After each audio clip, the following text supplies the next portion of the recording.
What's going on? What's happening? Come on in. Come on in. Let the sun shine in. Just talking to people, see what's going on. How's y'all life doing? How you doing? How your mammy doing? Hope all is well. Hope we can learn a little bit of something. Hope I can educate you. Hope we can get to learn some things. But hope all is doing well. Streaming on live on all social media platforms: YouTube, Facebook, Twitter, Twitch, Instagram. Welcome in, welcome in. And on Facebook or YouTube. Hey, what's up? Love your house videos. So, anyways, how y'all doing? Check in, man. Where y'all coming in from? I think we got South Florida in the house. I don't know, Miss 13. I don't know how to say your name. But yeah, check in where y'all coming in from because I always like to see where people checking in from. Chicago in the house.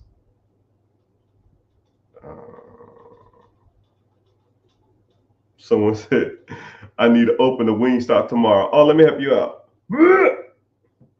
First of all, my sir, we don't open businesses. We take them over. If you really listen to like people who are in the Wingstop game, people like Rick Ross who are um, he when he talks about his Wingstop, he took it over. He bought an existing Wingstop. And what he did is he threw a party, a promotion party, saying, "Yo, I'm in here. This is my location." And those fans is what kind of helped him go and grow his business. So when people talk about acquisitions, Rick Ross actually did it right. And I just made a video about Kevin Hart, who took a franchise restaurant.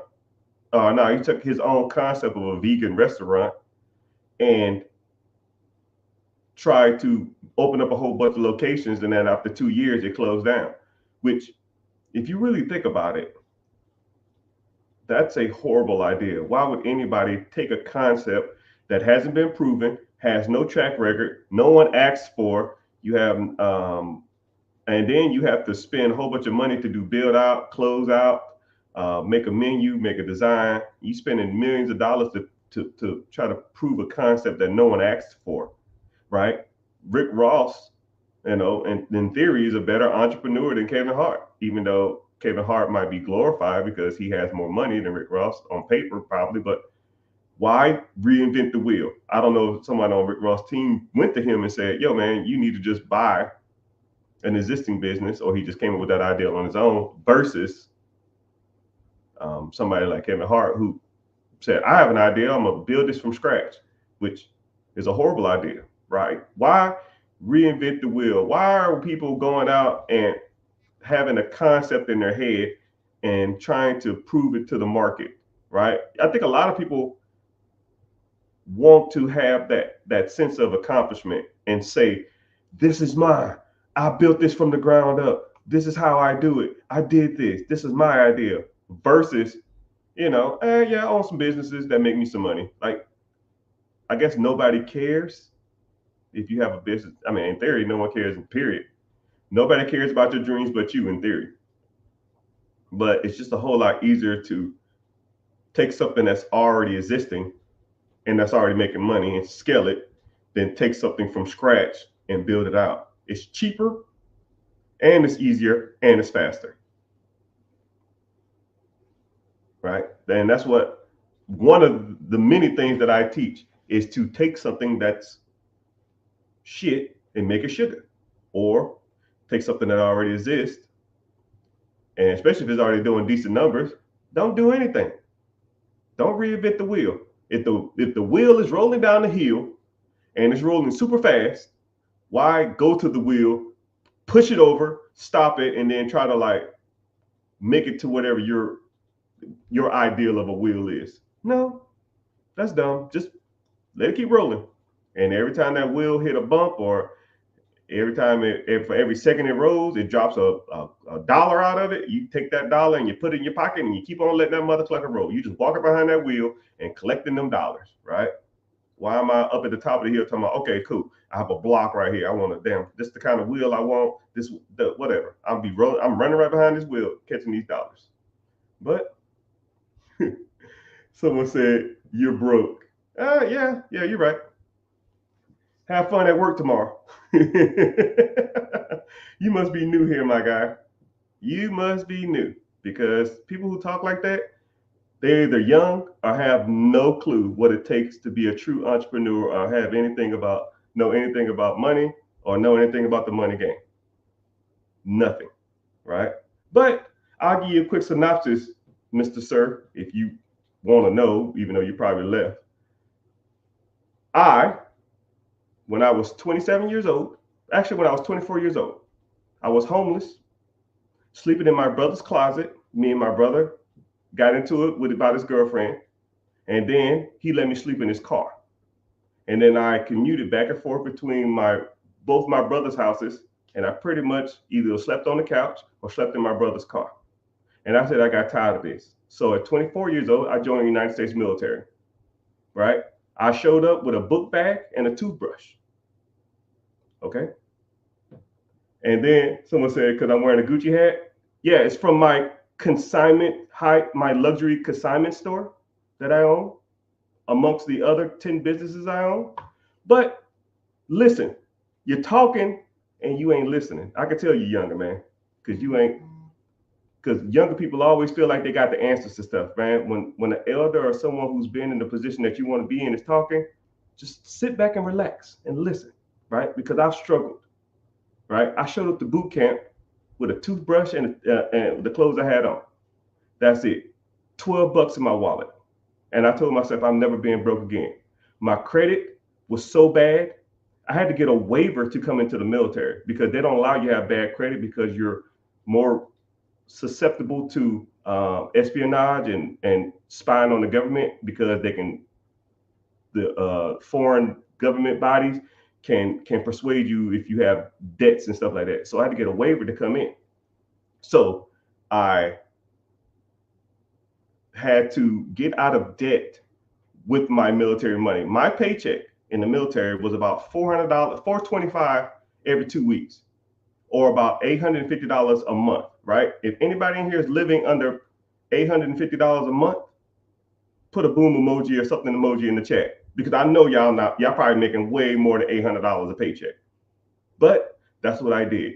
They gave me three meals and a place to sleep and $800 a month. And I said, it's better than nothing. I had $12,000 in debt plus $40,000 worth of student loans. So I had pretty much $50,000 worth of debt. So I come into the military making less than $1,000 a month, $50,000 in debt. And I told myself, I'm not going back to that car. I'm not going back to couch surfing, and whatever I got to do, I'll fight wars. I'll shoot. I'll dodge bombs. I'll duck under bullets. I don't give a shit, right? That shit is not happening for me again. And I saved every dime I had for about 3.5 years. My friends was going to the club. My friends was going to parties. They was going to sporting events. They was eating out. They was drinking. My ass was sitting in the damn room watching a TV with 4 fucking channels on it. 4, right? I watch more PBS than you can fucking imagine. And people say, don't fucking play me. I watch PBS more than you ever imagine, right? So then I saved up, then I went and fought a war. I did what's called ghosting. I put all my shit in storage, and they paid me about $1,300 a month to fight a war, right?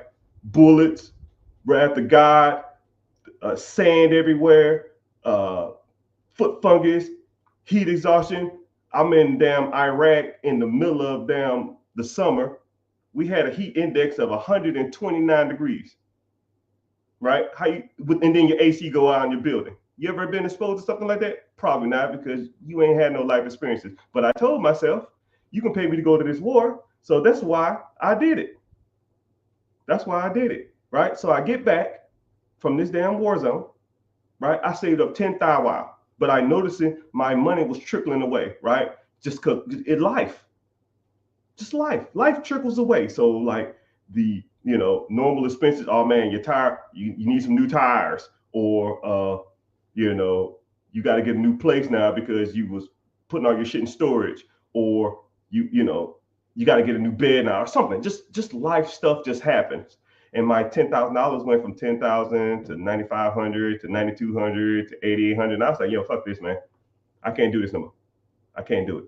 Like, I'm going to be right back broke again. I got to learn where rich people put their money. So I went to the library and I got every freaking book, right? Either 109 or 104 or 107 off the top of my head. It was a lot, right? But this was, 14 years ago.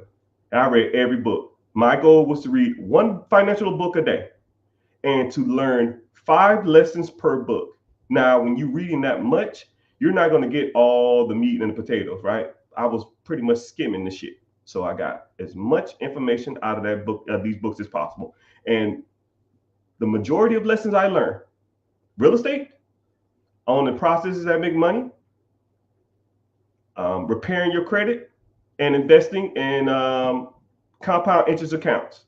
And that is the foundation for the book I'm writing called The 4 Pillars: investing, credit, real estate, ownership that makes you money while you're sleeping. Okay? So now I took all my money and I started to put it to work. I started buying stocks. And back then, you know how y'all young whippersnappers can just get on Webull or get on Robinhood or get on Fidelity.com and just, oh man, I want to buy this stock. I want to buy this fund. I want to buy this ETF. I want to buy this index fund. I want to buy this mutual fund. No, my old school ass had to physically call the brokers. Hey, I want to set up a brokerage account. Do you have $25,000? No. Bye. You can't do it, right? Charles Schwab literally laughed me out the door. And then what's crazy about it is one of my brokerage accounts got bought out by Charles Schwab, and I had $274,000 in that account. And said, "Hey, Mr. Richard, we just want you to let you know, welcome to Charles Schwab. We transfer your fund over." I said, "Oh, y'all don't have no record of me in 2012 or 11 or something like that, trying to set up a brokerage account?" "Oh, no, sir. Yeah, y'all laughed at me and told me to fuck off." You know what I'm saying now? Fuck off. Transfer all my money to my T. Rowe Price account. Who laughing out? Bitch. Click. I hung up. I transferred all my money out those accounts, right? When you're a boss, you can do shit like that. But you're not going to do that shit with $25 in your damn bank account. But that's a whole nother story. Anyways, right? Then I used what's called a VA loan to buy my first property. My first property was a 4-bedroom, 2-bath. It was $128,000. My payment with interest is my PITA, property taxes, interest, insurance, and I didn't have a mortgage fee at the time. PITA, P-I-T-I, was $9.25. I rented out 3 roommates, $500 fee, 555. That's $1,500. $1,500 minus $9.25. That's $575. A lot of people take the $575, go to the club, buy drinks, buy Gucci, buy fucking jewelry, and all kind of shit like that. No. I just paid my $900. And I kept all $1,500. I put $1,500 aside, right? And then when I had another 5-10% down, back then I could buy a house for $10,000 down. It's just damn near impossible now. That's when ass clowns like Dave Ramsey said, "Yo, man, you can do it. You can buy all these properties." So yeah, whatever. All right. So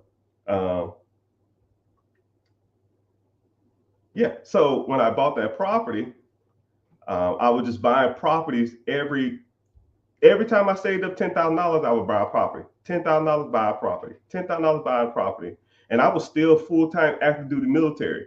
And I was working on my bachelor's degree from St. Leo University. And I was buying a property every 2 months at the time. So when people come to me and say, "I don't have time, I can't do it, you don't have the money," you are full of stool.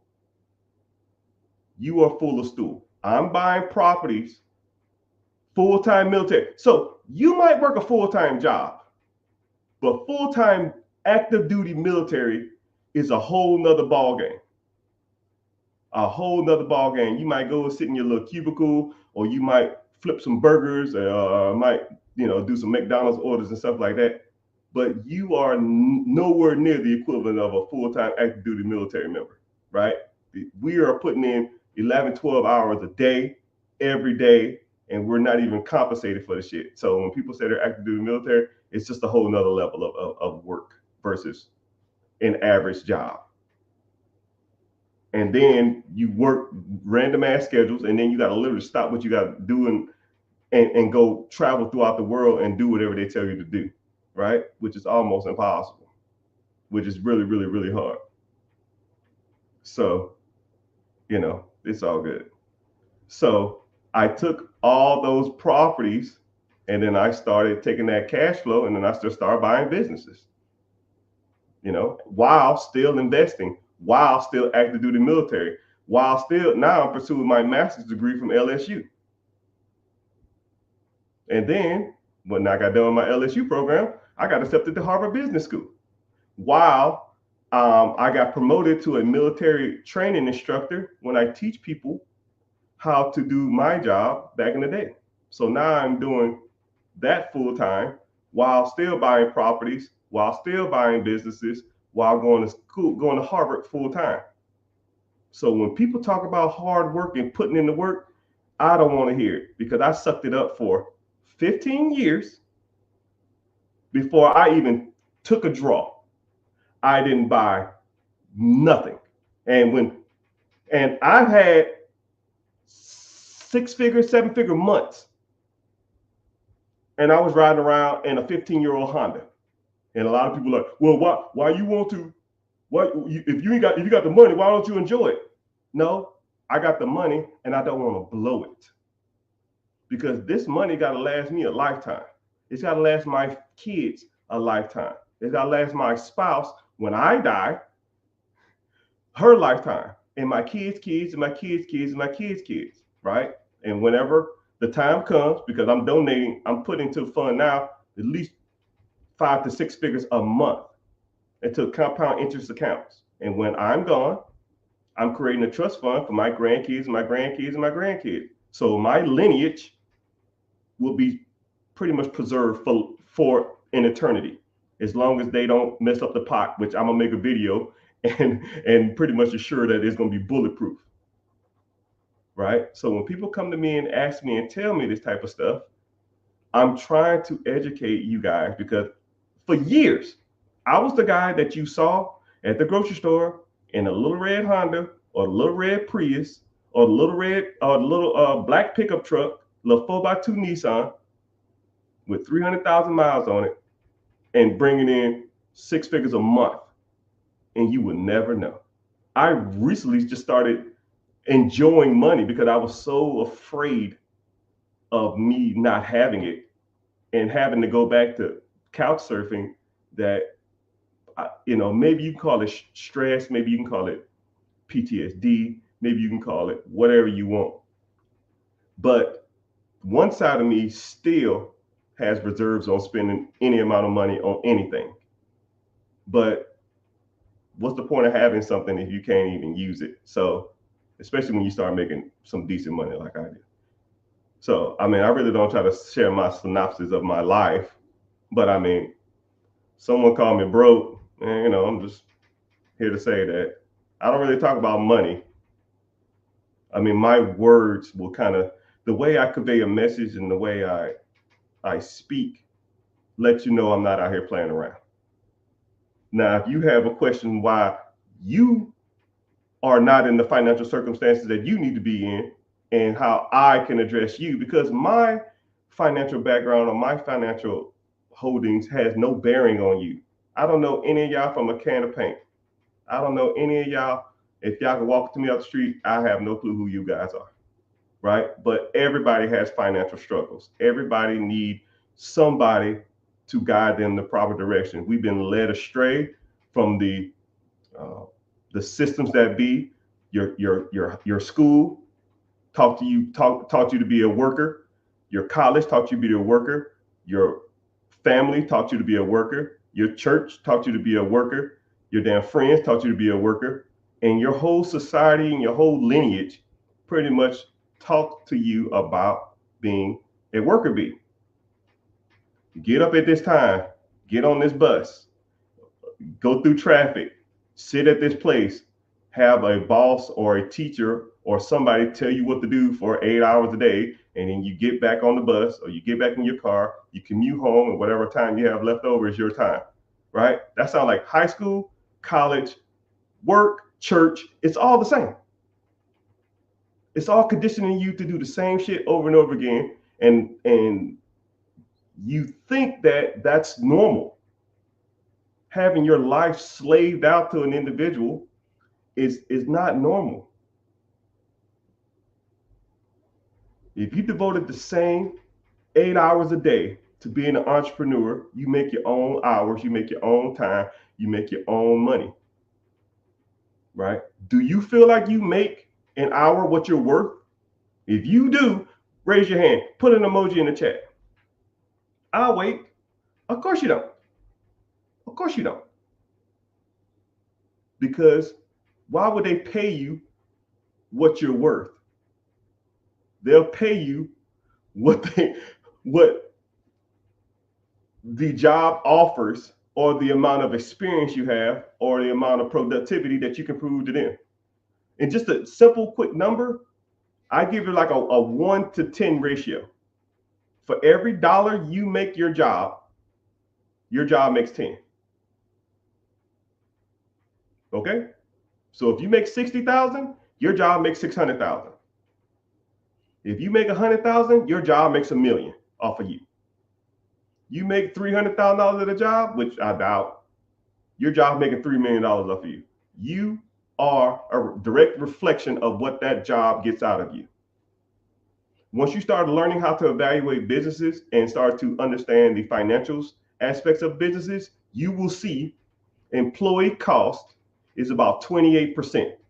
So all the employees at your job makes up about 25 to 28% of the income of, or the gross revenue of the business. So let's say if you add up everybody's salary at your job, and let's say it's $3 million. What fuck? 25%, 3 times 4, that business should be bringing in about $3 million. I'm sorry, $12 million. So you're bringing in $12 million to somebody like me while you're making $100,000 a year, right? And I'll pay your employee, I'll pay your salary. Here you go. Yeah, I'll happily pay it because I ain't got to be in there to do the shit.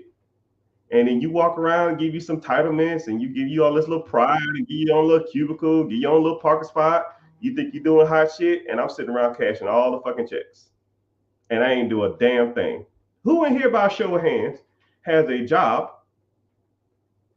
that the person who owns it you've never met? Do anybody? Right? If you work at a McDonald's or a fast food restaurant, you've probably never met the owner. You probably never met the owner. If you work at a wherever, most times, 9 times out of 10, a lot of jobs you will never meet the owner. You will meet the manager or the district manager, especially if you're in a restaurant or something like that. You'll never meet the owner.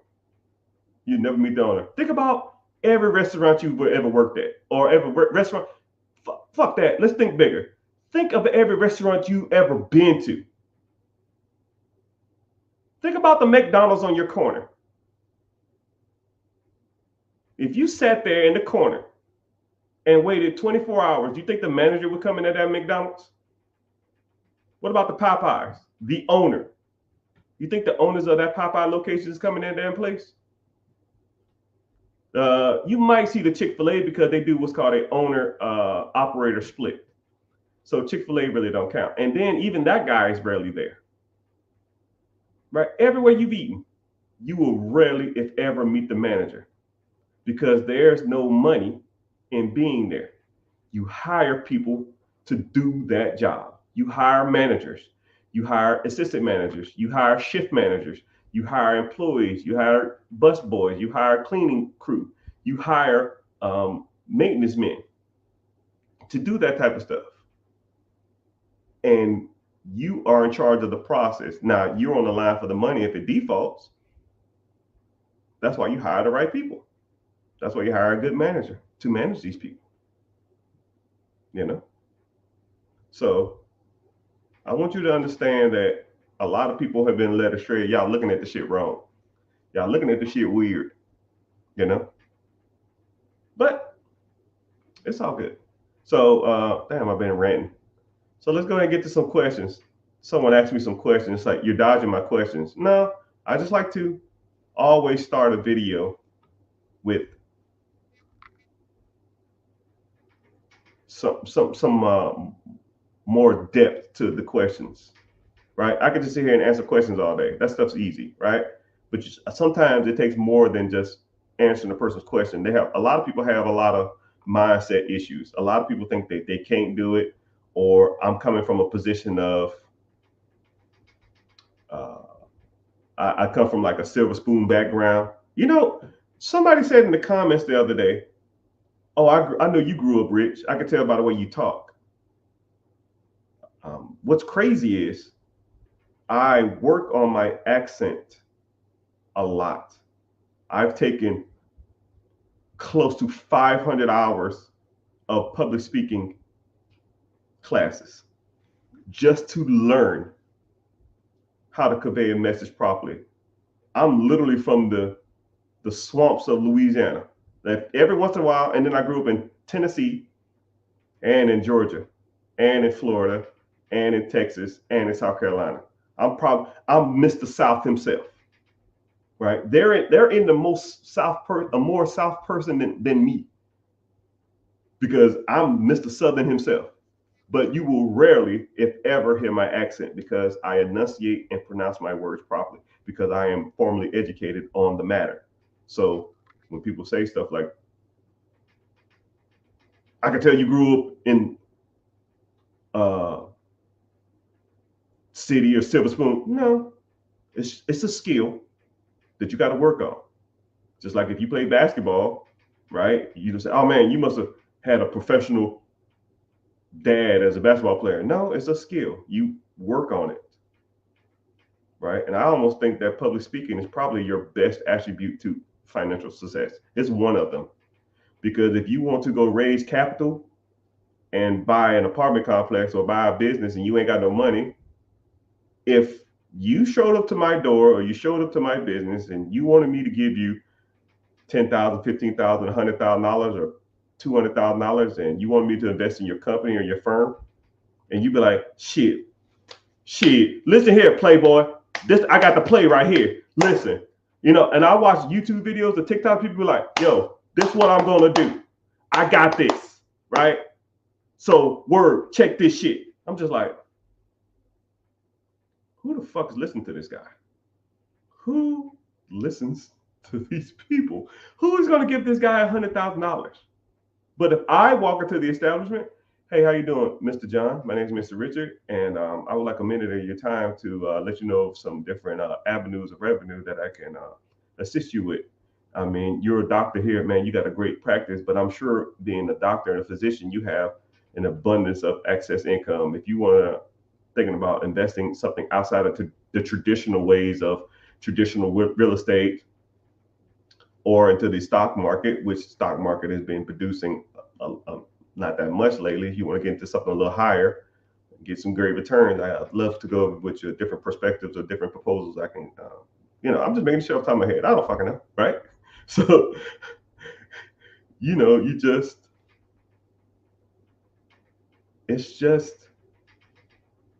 it's a different level. You have to learn the skills. I hate the skills that pay the bills, but you have to learn this stuff, right?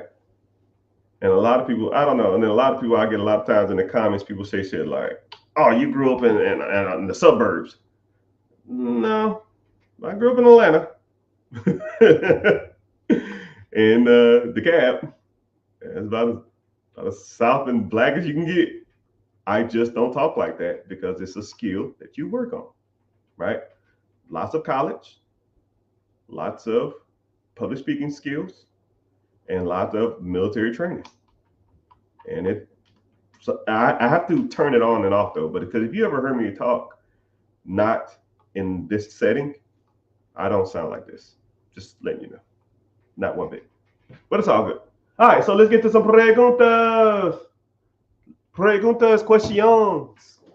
For those who are not bilingual, that's Spanish for questions. Someone said, "Where's the wife and kids?" Uh, I don't know. Not watching TV. I don't know. What do you want me to say, man?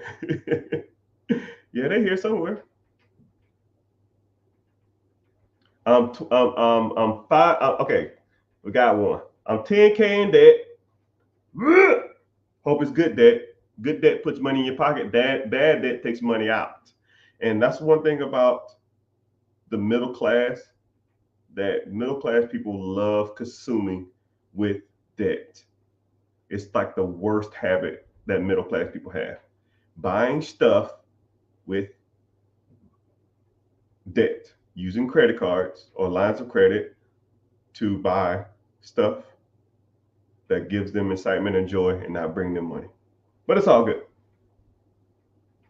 I make 40K a year. My cost of rent, utility, insurance is just that, plus $500 into an app that monitors politician stock trading. Could you give me some guidance? Well, first of all, riding, I can appreciate that you're investing, but you can go a little simpler on that app, right? First of all, the apps that tracks politician investing is delayed by 6 months. Everyone I've seen is, maybe you can reinvent the wheel or something like that, but for the most part, they aren't that good. You're getting delayed data. And then also too, if you do like a simple index fund, mutual fund, ETF, you can get almost consistent better returns than any of that AI tracking app crap. That's just my personal opinion on that. And then also, I don't know your living expenses. You said car and insurance and stuff like that. Hope you don't have $40,000 a year. Hope you don't have a car payment, because damn near you can't afford it. Once you pay that car off, you are done with those cars, man. I don't want you to get another Hellcat or Jeep Cherokee or any of that shit, right? Ride that shit till the wheels fall off. You are done with car payments. You don't make enough money to afford a car payment, right? And then you might need to start looking into getting into some side hustles or getting into something else that make more money, right? Um, I talk about different side hustles every chance I get. I can name probably 10 off the top of my head that anybody can do. If I had to start over again from scratch, for damn sure, that's the first thing I'm doing. And I don't understand why people don't utilize their time on side hustles a little more, But someone said, how do you feel about crypto? At least 10% of my portfolio. Crypto is cool, right?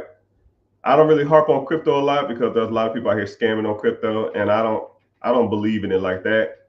I make my crypto is 5% of my portfolio. Not even 5%. But I bought Bitcoin at, I think, $500. I bought 5 of them. I spent $2,500 on crypto when it's $500. That lets you know what I'm sitting on. I got some XRP, some Ripple, some Cardano, Ethereum, and that's it. If it ain't one of them, I think I got some Dogecoin, but I think I sold it recently. Dogecoin, and I had some other coin too, some meme coin. I sold all that crap. I'm just routing it out. If it hits, it hit. If it don't, it don't. I don't care. And that's how it should be, man. Like, I'm not. If you have crypto holdings, don't necessarily bet the farm on it. And if cryptocurrency is anything over 20% of your holdings, I think you're messing up. You got to get into something a little more diverse, you know. But that's my personal opinion. Thank you for your question, though.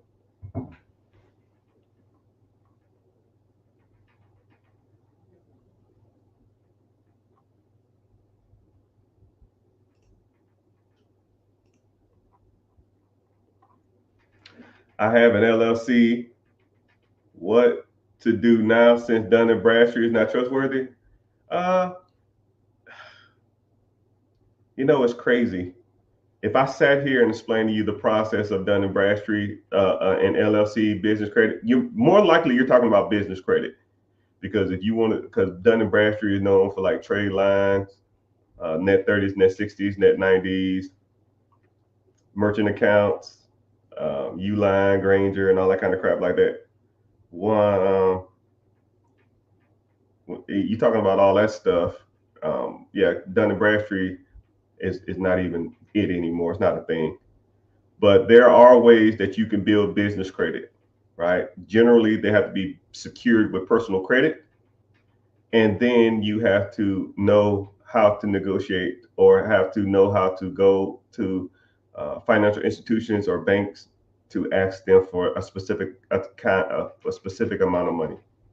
So first of all, you got to, I can sit here and talk about it for hours, but it's like an extensive process. But if you want to learn more or get started on that process, I have a funding team, I have a credit building team, I have a business credit building team. We can do it all, right? And someone else said, do you answer the question about like a mentorship? I have a mentorship. It's link in the bio. The link is in the bio. The class is on Wednesday. I try to do it. I try to do it every Wednesday, but you have to go in there and see the date. But click the link in the bio. Wednesday, 9 p.m. EST. So if you're on the East Coast, 9 p.m. Click the link in there. Sign up for the free class. Like, I don't sell your information. I don't have to, right? I don't care about that, right? I just want to help people that want to be helped, right? And a lot of these other guys out here, they collect your information and then they'll spam you with a whole bunch of crap, and that ain't me, right? I don't need to, right? I don't. If you want help, I'll help you. But if you don't want help, then fine, I don't care, right? I mean, I was well off before any of this, and I'm gonna be well off afterwards. It's just, I recently just started getting into like mentoring, because I was the guy that would wake up at 6 in the morning.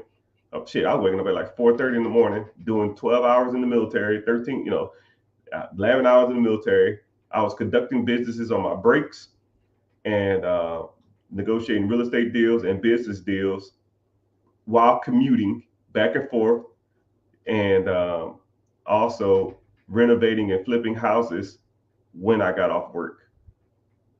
So as far as like helping and coaching people, it never was my thing. It never was even my idea. It never was even like on my radar. But I got tired of people asking me, yo, man, how'd you get all this money? Or I was at work in the military, and people say, yo, I just saw you cash a $34,000 check. How the hell did you do that? And I just started making video. I said, you know what? I'll make a video and I'll put it on YouTube and I'll explain to you what I did. And that's just how the social media thing even got started. I just got tired of people asking me the same question. So I said, you know what? I'm gonna make a video and I'm gonna just send it to people. Okay, cool. This is how I got started in real estate. And I'll send them the video. And I started sending out. I remember one video, someone said, how do I get started with real estate? And I probably sent that video probably out to about 50 people in probably like a month time. And it was like 10 minutes long. It got straight to the point, and it was super simple. And I was like, wow, that was effective. And then other people watch those videos and they'll say stuff like, man, do you do a mentorship? Do you do a coaching? Can I get a one-on-one? Can we sit down and talk? Can we meet for coffee? And just, I mean, and for years, I was like, nope, ain't got time. Nope, don't want to do it. Nope. I don't want to be bothered. It got to the point where the more content I put out, the more people want it. And then I said, okay, cool. Let me see if I have something. I have a free. I put a calendar link. I said I got 20 slots open. We'll do a one-on-one call, a half an hour piece. I got 20 links. I got 20 openings. That shit filled up in 3 minutes. I said, wow, yeah, I can't do that. And I gave a crap ton of value. I said, yo, you got a half an hour. What you got? And it was more like question Q&A versus structured guidance, which I kind of like started leaning towards. Like, I don't want Q&A. Q&A, you're asking questions, but you don't know what you need to ask, right? But once I started getting into like, this is what you need to ask, this is what you need to lean towards, this is what you need to go for, this is where you are, this is where you need to look at, and stuff like that, it started to make more sense to myself, and it started making sense to people too. And then I said, okay, cool. Well, shit, if I did it for free and a lot of people found value, man, that was good, man. I appreciate that. Okay, cool. Let's do it for $50. Who want to do it for $50? And then it just sold out in 5 minutes. I was like, damn. But now I'm spending the whole damn day talking to people. And so now it's like, okay, maybe I got something here. And I was just recently, right? And I did it for a while.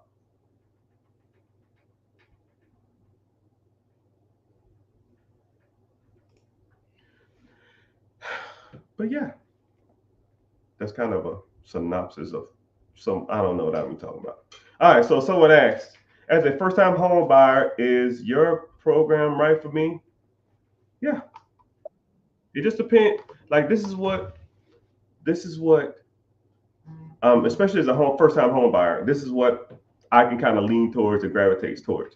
One, you need to understand the real estate market, because we talk about everything in real estate: owning your own home, owning rental properties, owning investments, owning apartments, owning commercial properties, owning duplex, fourplexes, quadplex, whatever, house hacking. We talk about different real estate strategies, especially first-time home buyers. You can get to some more complex stuff like if you want to do BRRRR strategy, Section 8, syndication, wholesaling, sub 2, lease option, lease back, tax liens, tax deeds. We can get into a lot of that stuff, but as a first-time home buyer, you got to start from somewhere, right? And then I'll show you multiple different programs. I'll show you how much you need for credit. I'll even give you a nugget of knowledge right now, right? If you are still in here, say I'm still in here, and then I'll kind of help you out. If you ain't in here anymore, I'm not gonna waste my time. But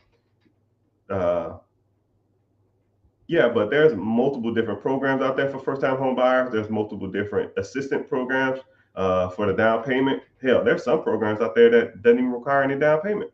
You just take over existing people's homes, or they'll waive the down payment costs on some programs. So when you know those things are out there, you know where to look, and then I can help you point to the right direction, if that answers your question. What can wake people up to take the necessary efforts in motion to begin their financial journey? I think people just have to want it. People have to hate the struggle. People gonna have to. A lot of times, I call it the against the wall strategy, or I don't want. I know what I'm saying, but you got to work with me on what I feel like.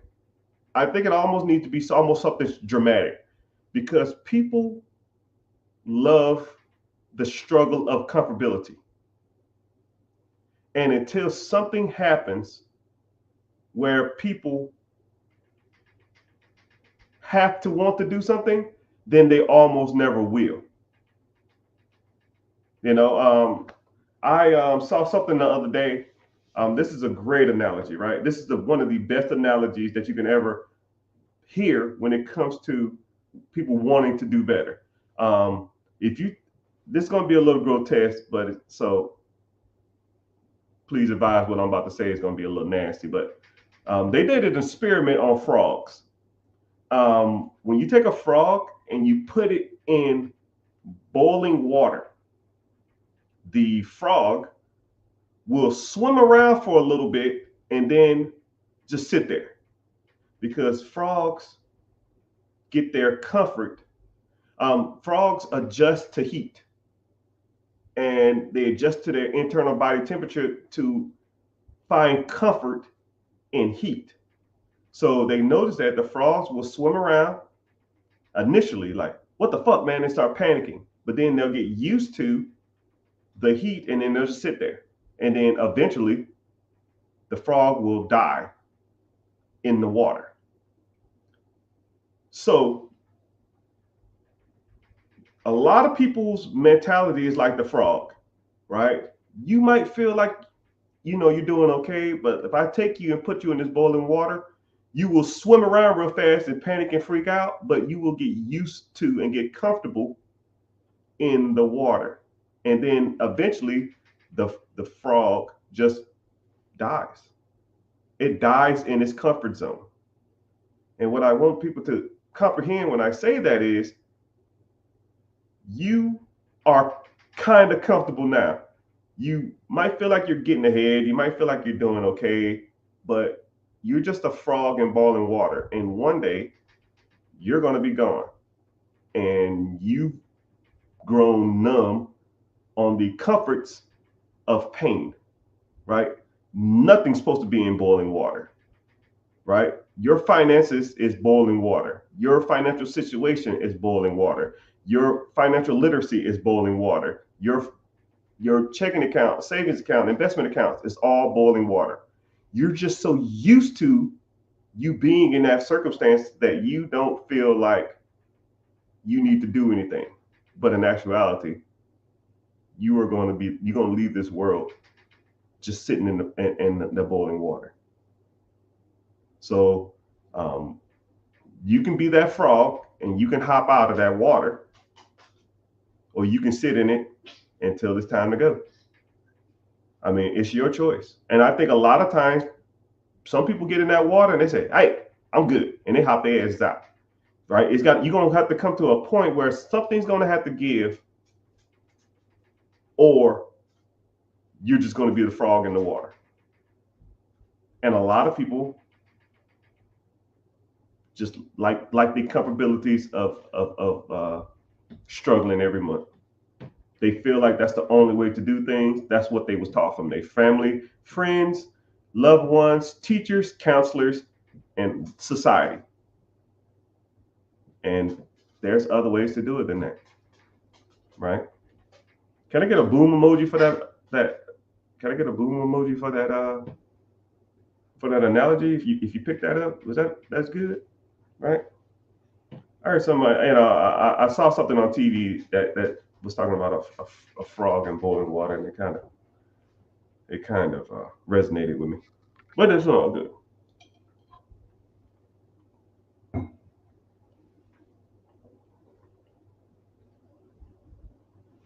Woo, woo. Anyway, I'm a marine merchant, and I saved up money. Hold on, let me. I gotta let this dog out. Give me a sec.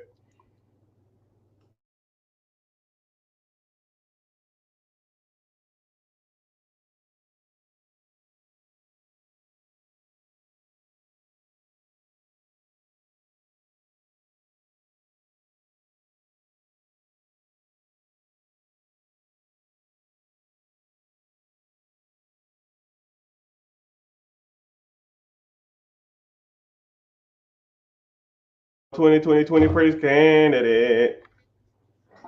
But yeah, so I don't even know what I was talking about. Someone put a frog emoji. Put a frog emoji in the chat.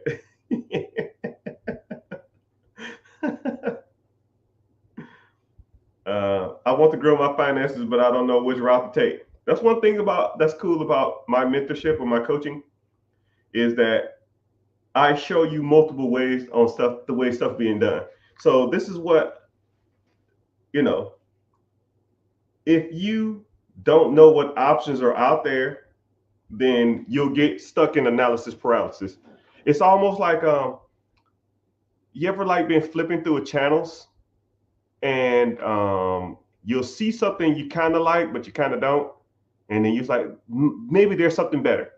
And then you'll flip through the channels again, and then you get all the way back to where you was at.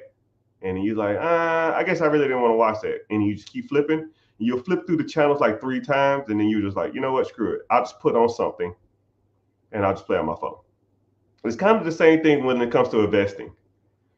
You say, man, maybe there's better out there. And then you just keep flipping. But one thing about me is if I showed you everything that was on one channel, like a TV guide, I showed you everything that's on TV. Now you pick what you want and we go from there. or you can sit there and flip channels all day. Because one thing about me is I break down multiple different ways to do things, right? There's not one shoot fits all. Some people want to, some people want to buy businesses. Some people want to buy real estate. Some people want to just get business credit and business funding to start a business or expand their food truck or something. I don't know. I don't know you. I don't know what you need. But what I do is I will talk about every different process that's out there. And whatever gravitates towards you, you go from there. And if you want to learn more, you go from there. If you want me to speak on something, I'll speak on it, right? And I'll help you guide you down a certain path, because a lot of people don't know what they want until they see it, right? And I'm going to put you on some real game too. You know when you go to a restaurant and you're looking at a menu, you ever looked at a menu and they'll have like 50 things on the menu, but they'll have a picture of like 8 things. All right, here we go. This is a little nugget of knowledge for y'all. Why are some things on a restaurant menu have pictures and other things on restaurant menu don't have pictures? Right? I'm gonna give you 2 nuggets of knowledge. One, why do restaurants have menus and some things have pictures on it and some things don't? If anybody want to take a guess, I'm gonna give you a quick lesson on restaurant etiquette and stuff. But anyway, I'll kind of talk about it, right? Y'all probably have no clue what's going on. Someone said they sell the most expensive stuff. No, but you're on the right track. It's not the most expensive. It's not the most expensive. It is the most profitable. It's not the most expensive. It's not the most attractive. It's not the value of the location. It's the most profitable. So when you see like a plate of especially like nachos, think about it. Every time you go to like Chili's, Outback, or something like that, they always have nachos. What are nachos? Chips and cheese, right? And someone said to get you always with the ribs first. No, ribs have the biggest markup. Whatever I want you to do this too. When you go to a restaurant, start looking at the pictures. You'll see 3 or 4 random pictures on every page. 3 or 4 random pictures. Those are the biggest markup items. So if you buy this product, it's at 20% cost, and this other one right here is at 40%.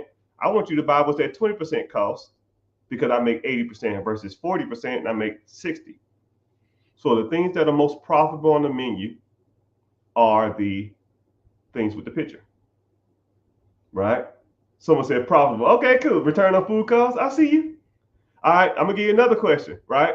Why is the lunch menu and the dinner menu the same, but generally the lunch menu is cheaper than the dinner menu? Since y'all so smart, y'all know everything. Let's see if y'all get this one. When you looking at a menu, why is the lunch menu the same thing as the dinner menu, but it's cheaper? Someone said portions. Somebody said less crowds.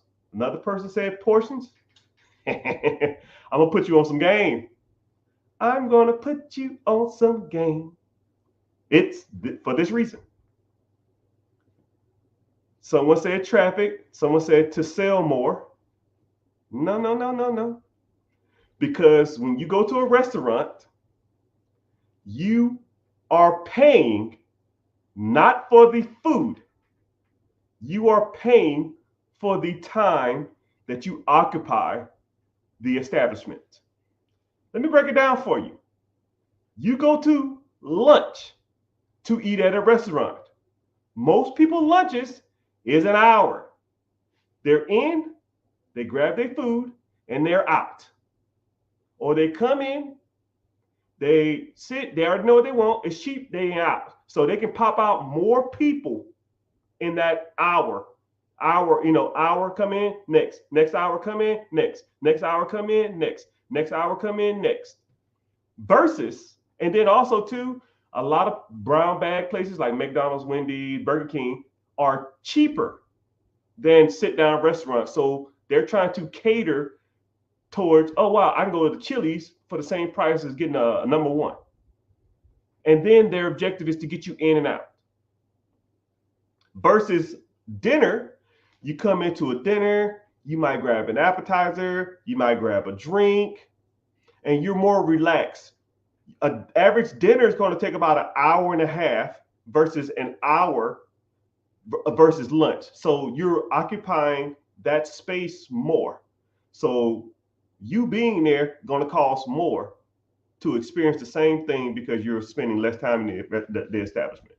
I don't know if anybody said that, but that's why you spend more on lunch. I spend more money on dinner than lunch at most establishments. There you go. That's why we learn, people, right? So people who own restaurants, you don't know that, you should have, because that's what we know, right? Someone said that actually makes sense. Yeah, it makes sense. But it's all good. So let's get to some preguntas. What questions y'all got for me? I'm here to rapid fire. Bam, bam, bam, bam, bam. We streaming on all social media platforms.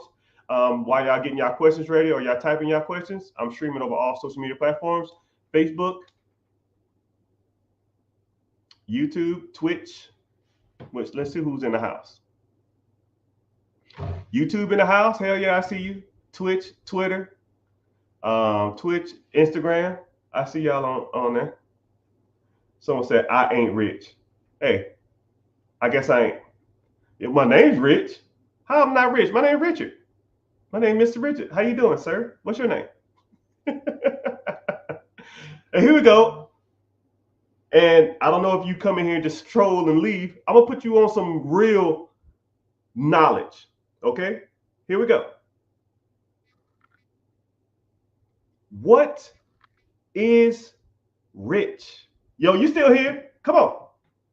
Because an individual always talk about somebody is rich or wealthy or poor or middle class.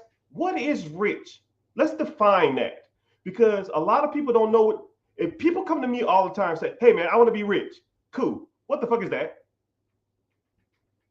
Right? What is that? Rich is not foreseeable, attainable, or achievable. There's no metric on rich. Rich is subjective. What is rich? And we'll even come to, like, you can even say a mindset.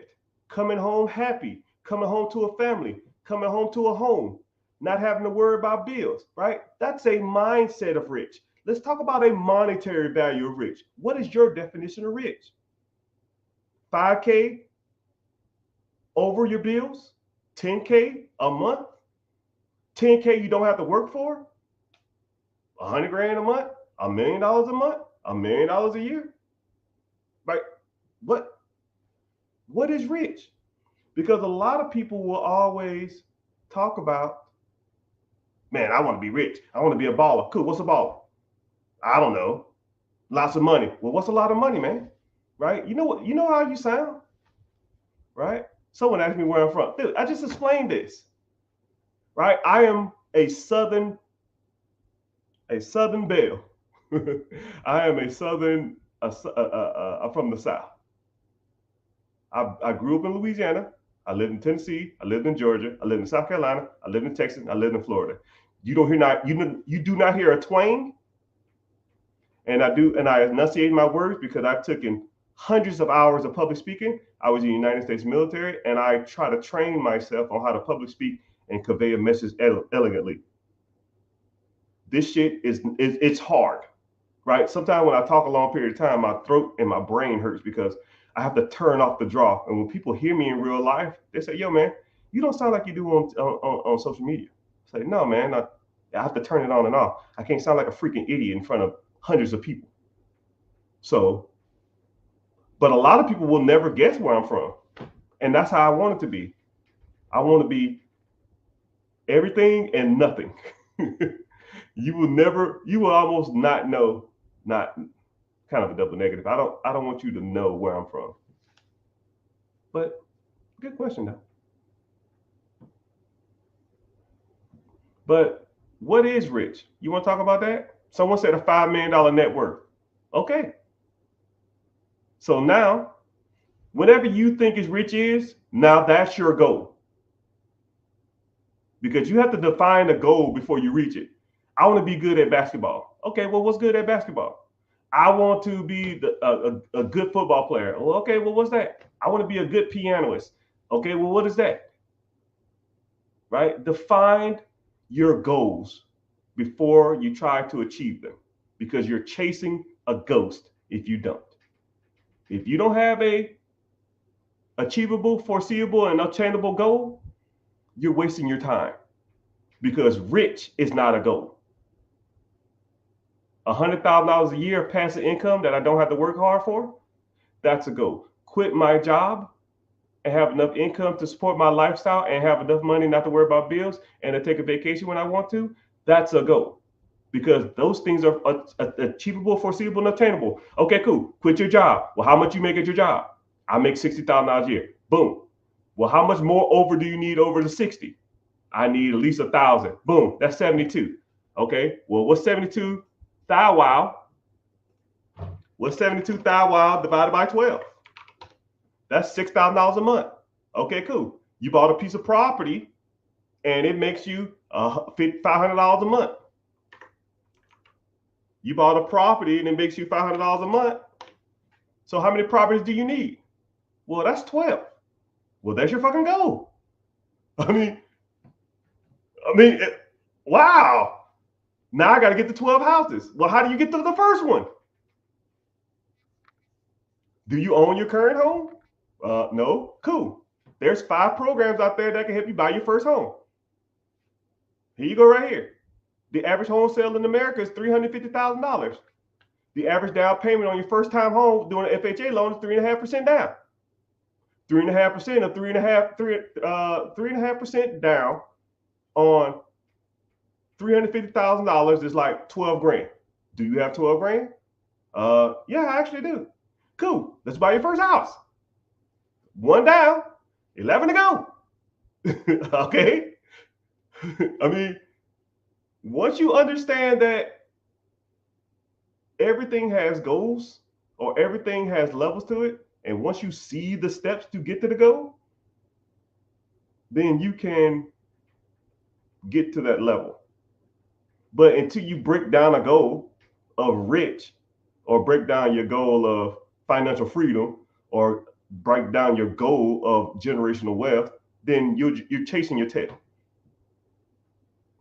You know, I'll even give you another great example, right? Let's say you wanted you want to quit your job.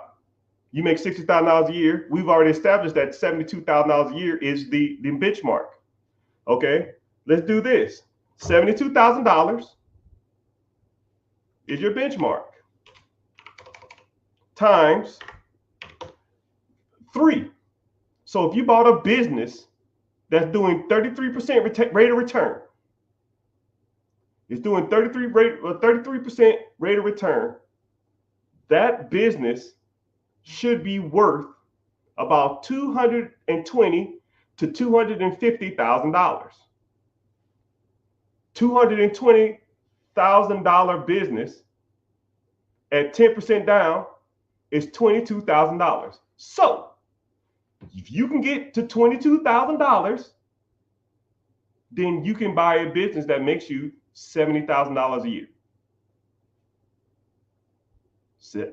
22,000, 10%, 220. 30% of 220 is 70 grand.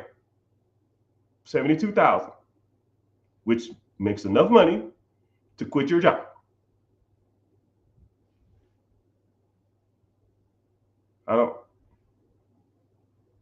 It's not rocket science, people. It's not that hard. But once you establish your goals, then you can kind of go from there. And I think that's what a lot of people don't do. They see these obstacles as like these huge milestones as huge steps, and they don't really sit back and think about what it really takes to get there. Because once you really break down the numbers, because people lie, the government lies, politician lies, but numbers don't. That's one thing about money that I can truly appreciate. It is what it is. It's going to be the face value of something, and you can't almost inflate it, nor can you almost depreciate it. What something's worth is what someone's willing to pay for it. And if it produces the income it says it's going to be producing due to statistics and numbers, then you'll generally get that type of return off the product. You know what I mean? It is what it is, though. But it's all good. But yeah, I've been able to live comfortably. I've been able to. Oh, so someone said rich is being able to live comfortably, be able to pay my bills, and have everything I need and some wants. Yeah. Once you establish how much you make, that's your comfort zone, and then add a little bit on top. Just numbers, man. It's just numbers.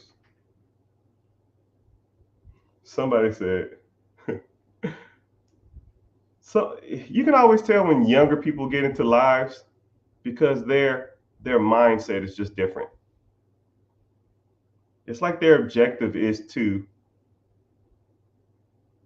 not get ahead in life, but to be content and stagnant with what they're doing in their lives. It's the frog in boiling water, man. Some people just love or never feel like they have a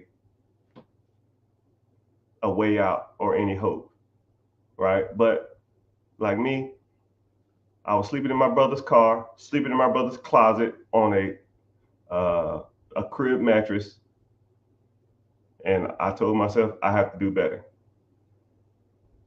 And some individuals will just never get that.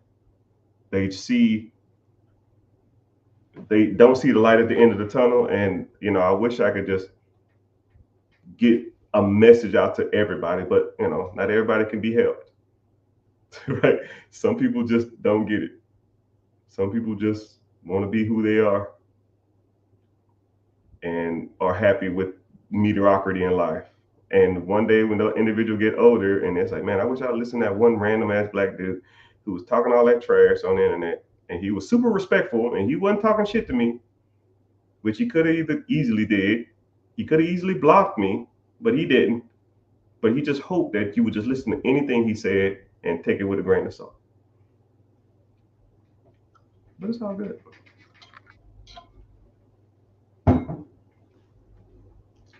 What do you think separate the ones that really want wealth and those who are mediocre in life? It's action, execution. That's all. That's all it is. You can sit and analyze and overthink or worry about every financial thing that's going on in the world. I'll even give you a great example. I have a good friend who inherited a lot of money. I mean, a lot. And he inherited a lot of properties.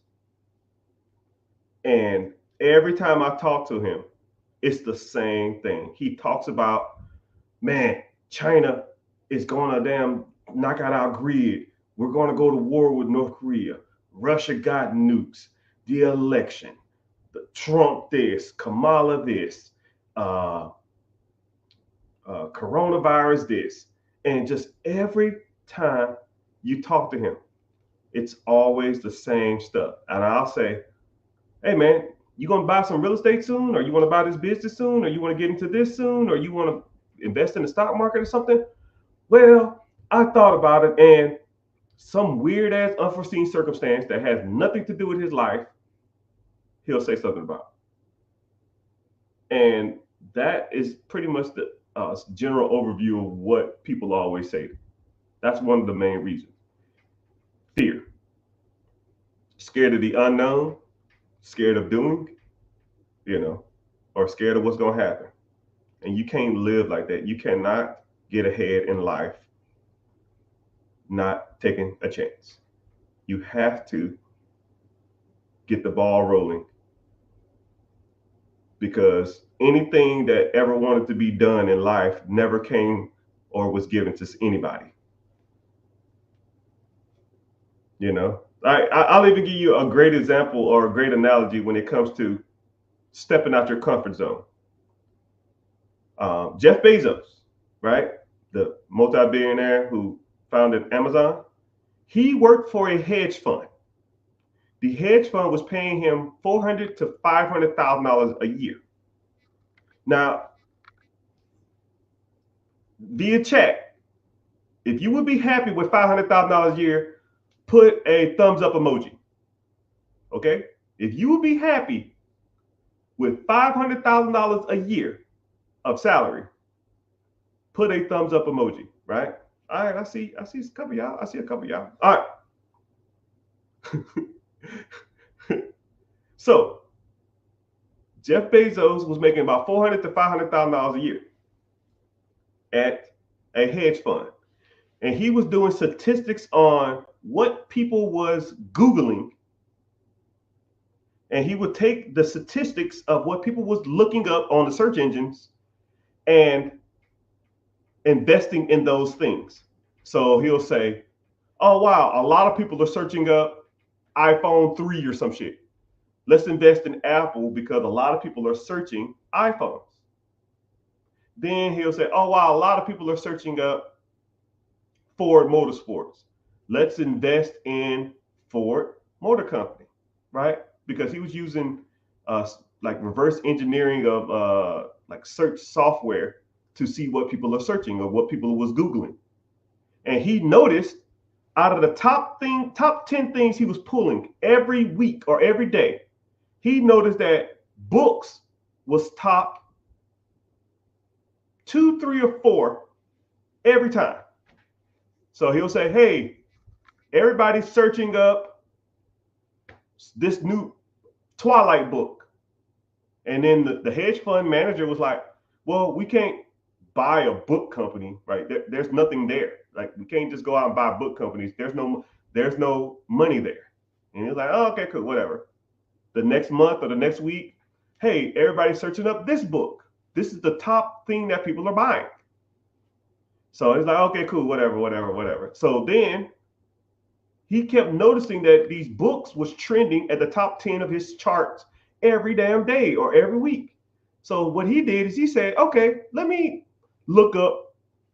just Google the book or search on like Ask Jeeves or whatever search engine they had back in the day. Let me search how people are buying books. And the process to buy books were horrible. It was horrible. It was like you had to go to this one website, and then you had to go to like a submenu or a subcategory. Then you had to find the book. You couldn't search the book. You would have to go to like books for sale. And then you would have to go to fiction. Then you would have to go to romance. And then you would have to go to, and then you had to scroll through multiple pages. And he was like, why can't I just search for this book? And what he did is he took his $500,000 job and said, you know what? I can make a better process to find books online.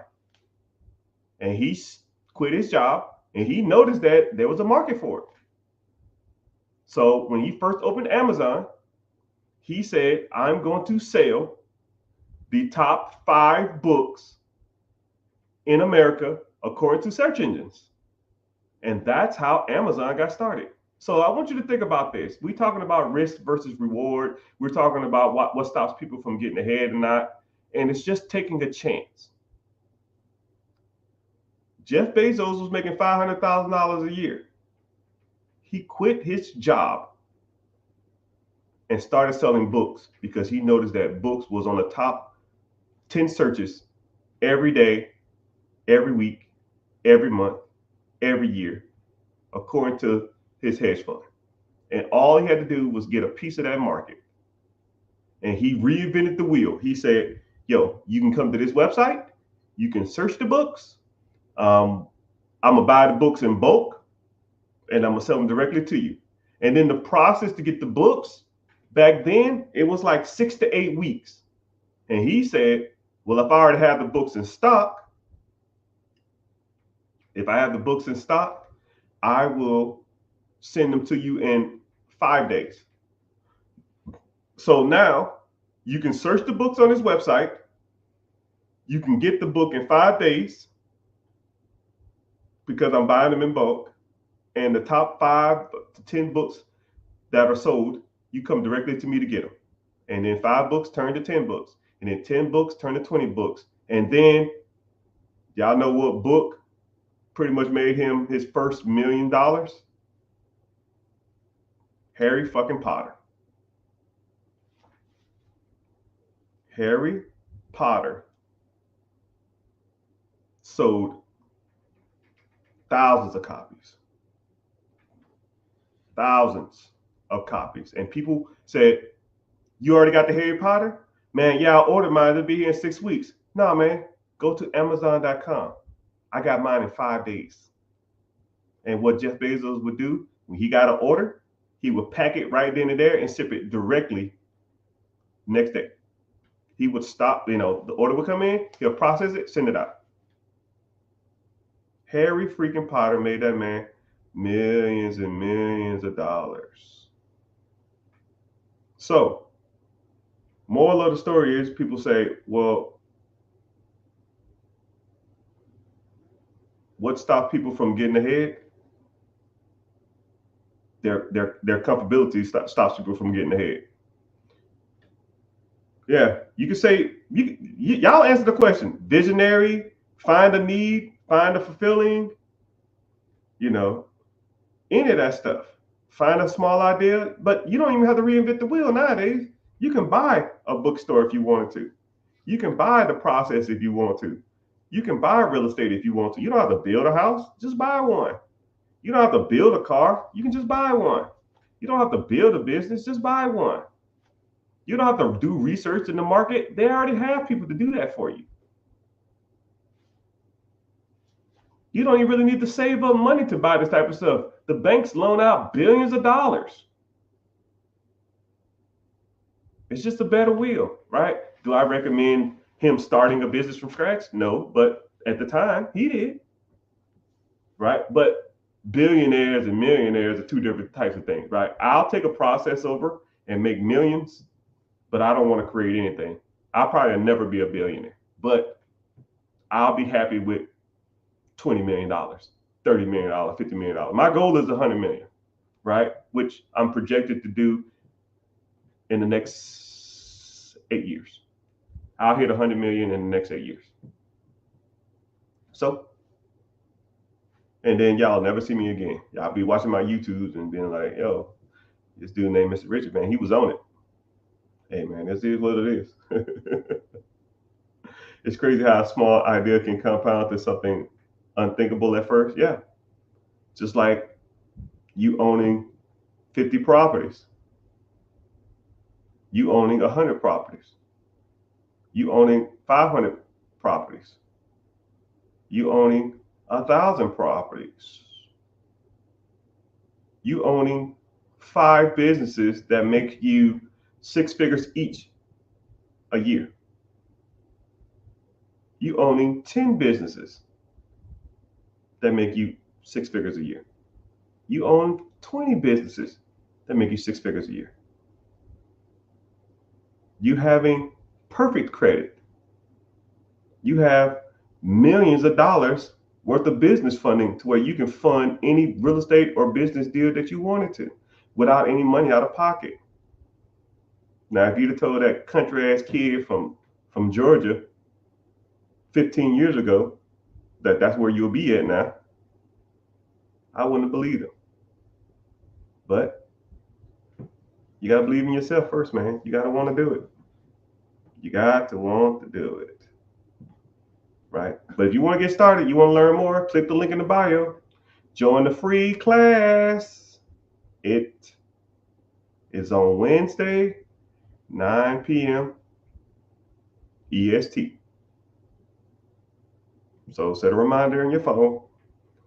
or I'll send you a notification for Wednesday, 9 p.m. EST, and we go from there. And then we can learn. My guys, my friends, I am sick because I just watched the stock go up 200, 2,700%. I missed the boat. No, bro, you looking at it weird. The boat, it's not a boat, it's like a ferry, right? They're just taking people to the other side. You sit there and wait. And when the ferry comes back, you hop on it. About simple as it gets. Stock goes up and down, my guy.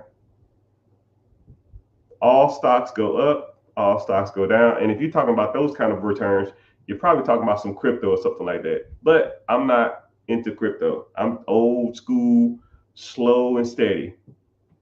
Will always win the race. The tortoise and the hare is the best analogy when it comes to stocks. Buy it every month, same price, same back channel, same back station every month. Pick them out, do it every month, and you will outperform any of that shit. And I used to try to be like that too. What's crazy is I used to go out and buy, oh man, I got this high-tech oil drilling company off the coast of Africa. I was just one company. I don't remember what it's called. I think it was not MOV. It was something else. Maybe it was MOV. No, it wasn't MOV. It was this company that was drilling off the coast of Africa. And man, they was doing triple-digit rate of returns every month. And I was like, hell yeah, I'm on this. And I tried to damn ride the coattail of that shit, and it flopped on my ass.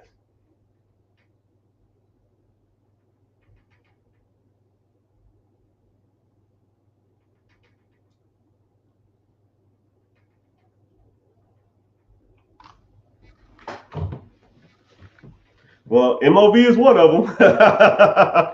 Yeah, don't invest in MOV, man. Screw that. It's an oil company. It was like 3 oil companies that I was investing in back in the day. And I was like, nah, man, that ain't it. But someone said, where can I find the link to the class? Just click my profile, go to my homepage, click the link. It should say like maybe Stan Store or the richgetricher.com, or it'll say like webinar or web something. I don't know. Click that and it'll say be your own boss. Scroll to the bottom and enter your information, name, email, phone number, and that's it. You're done. Right? Don't sell your information. You'll never get a contact from you ever. Right? It's Wednesday at 9 p.m. EST.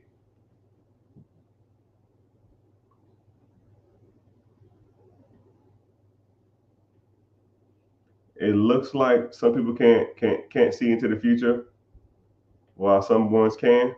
And it's, yeah, I guess, but it really ain't even about looking into the future. We all have trials and tribulations, but you can't bank on you can't bank that the shit won't work. Just hope it does, and when crap hits the fan, you adjust. Like for example, are you planning, knock on wood, are you planning for you to get a flat tire tomorrow? Are you going out there and checking your tires right now do you check your tires before you get in the car? No. You just get in the car. And if a flat tire happens, is your world destroyed? Is the world coming to an end? Are you going to damn be bankrupt now? No. You either change the tire, or you call AAA, or you sit there with the flat tire, or you take it off, put it in the back, or call a buddy, they go fix the tire, and then they put it back on if you don't got a spare. You see what I just did? I took adversity and I came up with multiple solutions. And a lot of people just can't think like that. It's like when she hit the fan, they just freak out. It was this one lady, I watched a TikTok or some shit, and her car started hydroplaning, and she's screaming at the damn top of her lungs. And the guy who's next to it, the guy in the driver's seat, sounded like her dad, was like, "What are you doing? Stop screaming. Just hold the steering wheel straight. You're going to stop swerving. Okay, you're stopped in the middle of the street. Just start going again." and stop swerving so hard whenever the shit hit the fan. Don't slam on the brake either. And she didn't hit anything, fortunately. But some people, when the shit hit the fan, they just freak out, right? They don't know how to respond. They don't know how to act. Stay cool, be calm and collective, come up with multiple options, come up with the best one of the possibility. Okay, for example, I'll even give you a scenario right now. Well, what if? It's okay, cool. You had a rental property, and let's say the toilet stopped working. What do? You could go over there and see why is something wrong. 2, you can call a plumber. 3, you can get them on the phone and say, hey, walk me through what's going on. What is it doing? Give me some symptoms. Is the bowl filling up? Are you pushing the knob and no water's coming out? Is it a leak? Is it the knob just off? Right? Walk through multiple scenarios on what's going on. You know? And a lot of people just freak out. You can't just problem solve. And I think that being an entrepreneur is like problem solving first and money second. Because if you can figure out how not only to solve your problem, how to solve other people's problems, you'll be successful for life. And sometimes it's a learned skill. You just got to learn how to do it. You just got to learn how to do it. Can you give me some examples of being short on paying a loan that month of business if that's only one? Huh? I don't even know what I mean. I'm gonna try it again. Can you give me an example of being short on paying a loan that month for a business that only one? I don't know what you're saying, but I think that you're trying to say that if you have a business and you're short on paying your bills, well, if you good with money, you would have either petty cash or you have cash reserves for those reasons. And if you are doing the numbers you're projected to do, which you should, then you should have that kind of money in reserves. But let's say if you blow your reserves on Hellcats and Gucci and Louis or whatever the hell else you should have been buying instead of, focusing on your business.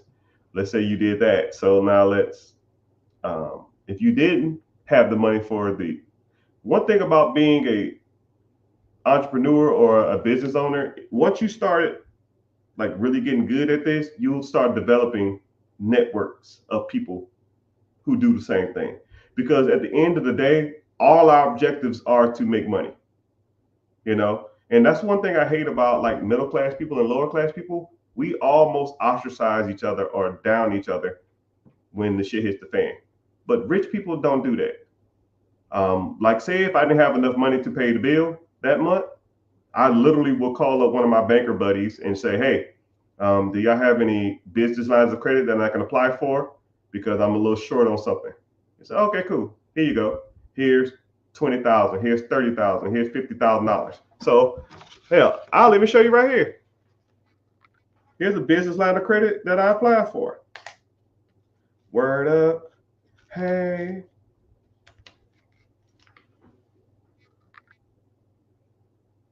$30,000. Right? Oh, if that wasn't enough, here's another one. 20 grand. 25 grand. Make sure you see that. And not only do I have that, I mean, I have millions of dollars worth of funding. Whatever I want, if I want to go get it funded, I can, right? If I'm short on something, swoop. Normally I don't do this, but keep the party rolling. Swoop, keep the party rolling. Swoop, keep the party rolling. But once you establish yourself as a true entrepreneur and a public figure who out here doing some serious stuff and moving units and moving money, and they see the amount of money that's come in and out your account, banks will happily give you that money.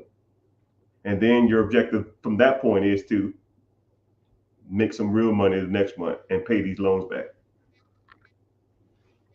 But it's all good. It's all gravy. Hope that answered your question. I don't know what question you was asking, but I hope I answered it. How long have you had that business? What business? I don't know what that is. Just registered? Appreciate it. Appreciate it. How long did it take you to buy your first business? And how was it? Like I tell you straight up, I had no clue what I was doing. I just saw what it could make and a little potential, and that was it. It took me. I was like unmotivatedly looking, if that makes any sense. I was looking for a business, but I really wasn't focused on buying a business. And then, just surfing, playing around, okay, cool. I guess buying a business sounds like a good idea. Let me look here. Let me look there. Let me, because I had a good friend of mine, we met on a golf course actually. He buys $10 million companies every 3 years. So he kind of broke down. He's like, okay, cool. You probably want to look for something smaller, right? You're probably not going to start off on a $10 million business. And he kind of walked me through the process. And it didn't take him long to explain it to me. I could kind of pick up on stuff kind of fairly easy. Then and then his brother was one of the heads at the SBDC.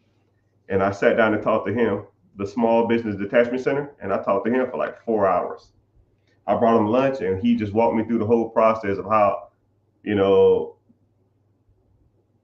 debt servicing, expense ratios, cash flow, P&Ls year to date, freaking interest rates, loan amounts, different type of loan programs. He walked it all through, and I was just like, huh?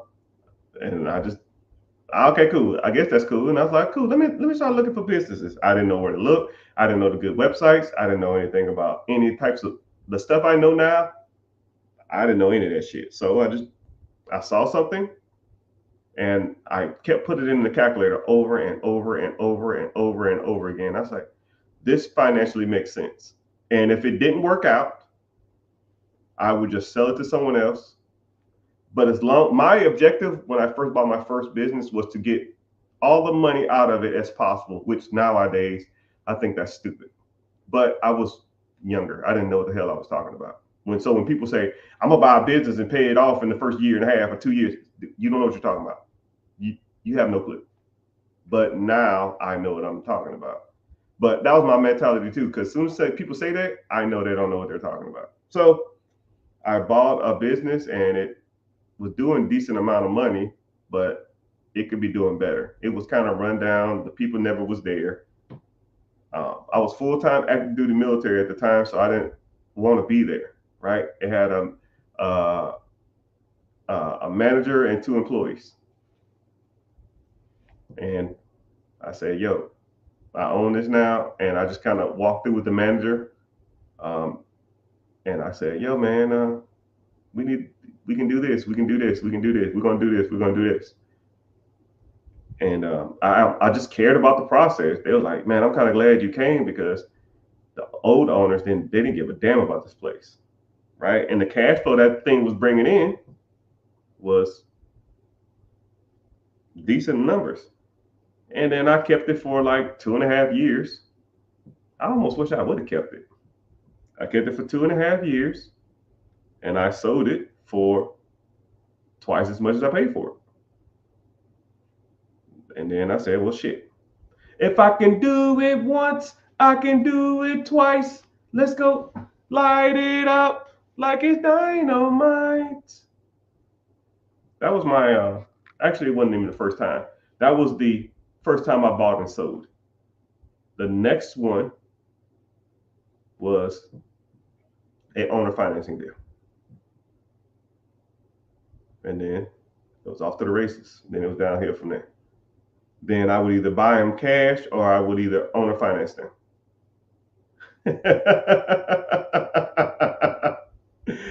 Oh man, you stupid. I see you.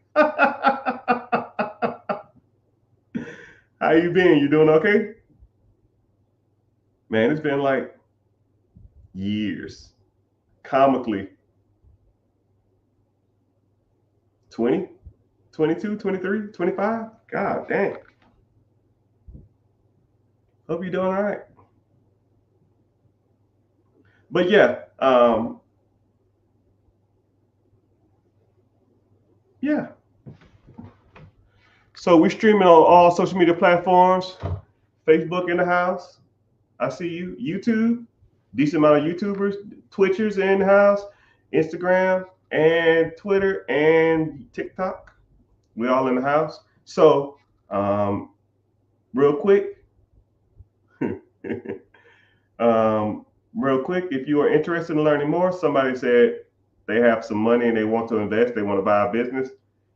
Yeah, if you're interested in either one of these things, right, that I've almost feel like I've perfected, but nothing's perfect.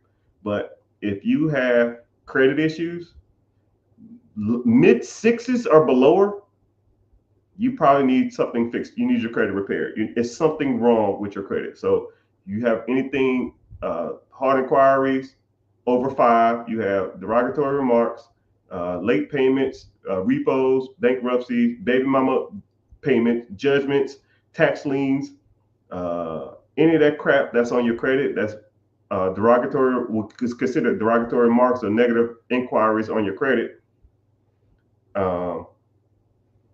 Dispute those, or we can help you dispute those or fight those and get those removed off your credit. And then also I'll teach you how to start side hustles to start paying off your debts. If you have high utilization on your credit cards, I help you with that, right? And talk about business credit and business funding from there, right? That's the credit pillar. Then the next pillar is investing, right? You want to get into ETFs, mutual funds, stocks, bonds. You want to get into compound interest accounts. You want to get into 401ks, IRAs, TSPs, Roth and traditional. You want to start putting a little money aside to start investing in your lifetime of investments, and then either turning those funds into like trust funds or investment funds to where you receive a dividend check or interest check every year for the rest of your life. And the younger you are, the easier it is to do it. But I can pretty much start it with anybody. You just got to want to do it, right? We talk about that type of stuff. If you want to talk about real estate investing, real estate, buying your first home, syndication, duplex, quadplex, sub 2, section 8. You want to talk about duplexes, quadplexes, fourplexes, apartment complex. You want to talk about any of that stuff. Lease option, sub 2, section 8, all of it. I can help you break down any type of real estate. You don't even have to have a home, or you can have a portfolio of 1,000 properties, right? I can conduct business on all levels. And then we talk about ownership too. Ownership of your properties, ownership of businesses, ownership of processes that make you money while you're sleeping, ownership of storage units, ownership of, you want to do vending machines, you want to do a side hustle, you want to damn mow grass, you want to start a lawn care service, you want to take over pool routes, you want to buy a damn Dunkin' Donuts, you want to buy a Krispy Kreme, or whatever. I don't give a damn. Whatever you into, we talk about all those stuff. If you're interested in any of that stuff on any different levels, I offer a free webinar class. It's Wednesday, 9 p.m. EST. So click the link in the bio, join the free class, and I'll see you there, right? Like I said, I don't sell your information. I don't do nothing with it. I'll just register it so I can send you a text message when it's time to start. And you want to come through and learn? Let's go. And if not, Adidas and I wish you the best. But I'm about to get off here. I appreciate you being in here. I see some old school people from back in the day. I appreciate you being here, listening and hanging out. Hope all good. Hope it's all good in old Gville, Georgia. And someone said golf cart business, all of it. Click the link in the bio, go to my page, homepage, click whatever the link is, and it'll say be your own boss. Click there, and we'll go from there. And you can learn more about the processes. But I appreciate you being here. I got to go do some things, and I appreciate you for hanging out. Avita Zane.